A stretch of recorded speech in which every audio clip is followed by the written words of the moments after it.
All right, welcome in, focus learners, to this explainer. Today, we are going to completely map out the constitutional and judicial framework of the Anti-Defection Law. It's a super dynamic topic, and the breakdown we're going through today is perfectly tailored to give you a definitive edge in your GS Paper 2 and PSIR optional preparation. So let's jump right in. Okay, to really understand this, we have to travel back to the 1967 Haryana elections for a pretty wild origin story. There was this independent MLA named Gaya Lal, and he literally sparked a constitutional crisis by switching his political allegiances 3 separate times in a single fortnight. I mean, he went from Congress to the United Front, back to Congress, and then right back to the United Front again, all within just days of being elected. Well, that notorious, fast-paced flip-flopping led a prominent politician of the time, Rao Birendra Singh, to quip to the press that Gaya Ram was now Aaya Ram. And you know what? That single catchy phrase just stuck. It permanently became synonymous with the whole destabilizing culture of political horse trading in India.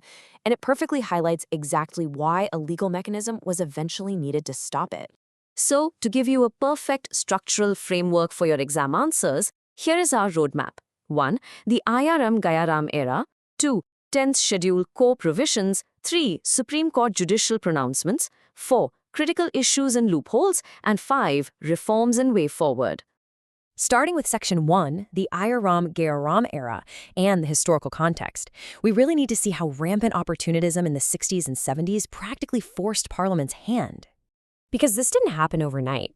The legislative evolution started with that 1967 crisis, but it took until 1985 for the pivotal 52nd constitutional amendment to actually insert the 10th schedule. But honestly, the law wasn't perfect right out of the gate.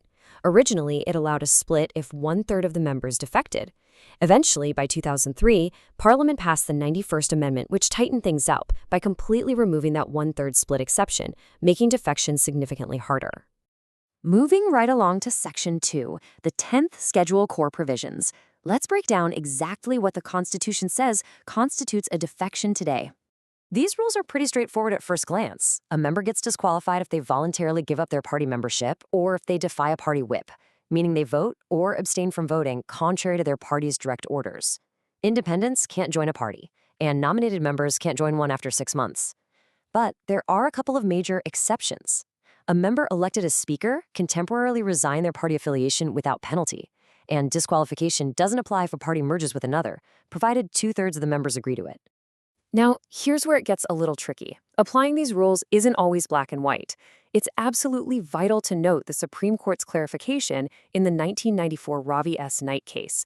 The court essentially said, look, an MP or MLA doesn't actually need to hand in a formal resignation letter to be disqualified.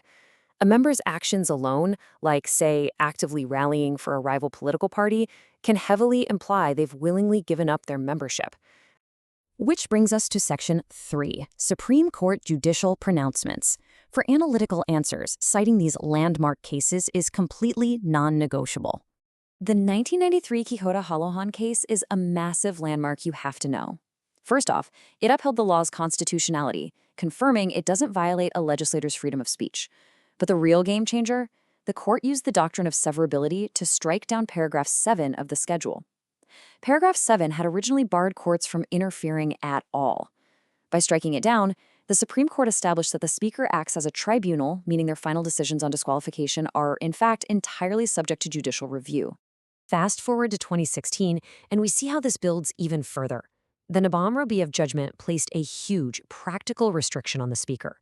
The court ruled that a Speaker absolutely cannot decide defection cases if a notice for their own removal is currently pending.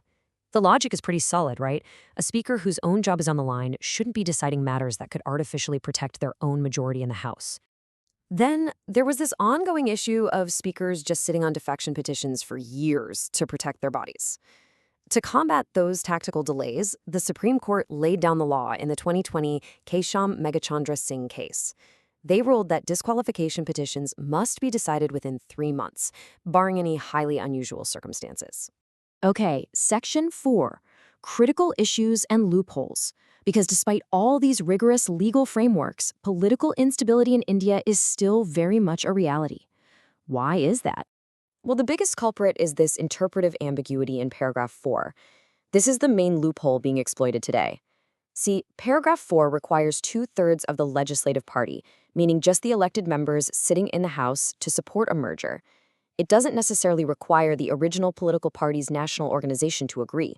So this ambiguity basically allows opportunistic factions to legally defect under the guise of a merger. It essentially legalizes mass horse trading. And beyond that glaring merger loophole, the law gets a lot of criticism for its unintended consequences. Critics argue it severely stifles a legislator's fundamental right to dissent. It essentially transforms our elected representatives into mere voting machines controlled by party whips, making them accountable to party bosses rather than the actual constituents who voted for them. Plus, it completely fails to address the root causes of all this, like the lack of intra-party democracy and the massive influence of money power. And here is a really fascinating, kind of ironic twist. Remember the Nabam Ribia precedent we literally just talked about? Its whole intent was to protect MLAs from a biased speaker. But the reality on the ground today? It has been totally weaponized. Defecting legislators will now simply issue a removal notice against the speaker just to paralyze their anti-defection powers. It's a calculated move to deliberately delay any disqualification action against themselves. So, Section 5, Reforms and Way Forward. With all these procedural gaps, how do the experts and legal scholars suggest we actually fix this? If you want to write a highly effective UPSC answer, you should clearly outline these specific structural reforms. First, you've got the 70th Law Commission recommending we just completely eliminate that paragraph 4 merger loophole altogether. Second, the Dinesh Goswami Committee suggests removing the frankly partisan speaker from the adjudication process entirely and transferring that power to the president or governor acting on election commission advice. Alternatively, as the Supreme Court suggested back in 2020, we could establish a permanent independent tribunal headed by a retired judge to handle these cases objectively. Plus, to rescue inter-party democracy, experts strongly suggest a really elegant fix, limiting the party whip only to matters that threaten the government's actual survival, things like no-confidence motions or money bills. This simple change would restore a legislator's individual accountability and democratic voice on everyday, ordinary pieces of legislation. Other great suggestions include immediate seat vacation for defying a mandate and implementing secret ballots in the House to prevent blatant coercion by party leaders. So as you finalize your notes and prepare your arguments, I want you to chew on this overarching constitutional dilemma. How can Indian democracy effectively protect electoral mandates from opportunistic horse trading without transforming our elected representatives into captive voices who can no longer speak for the people who elected them? It is an incredibly delicate balance between stability and accountability. Thank you so much for joining me on this explainer, Focus Learners. Keep this structure in mind, and you are going to write a stellar answer. Catch you next time.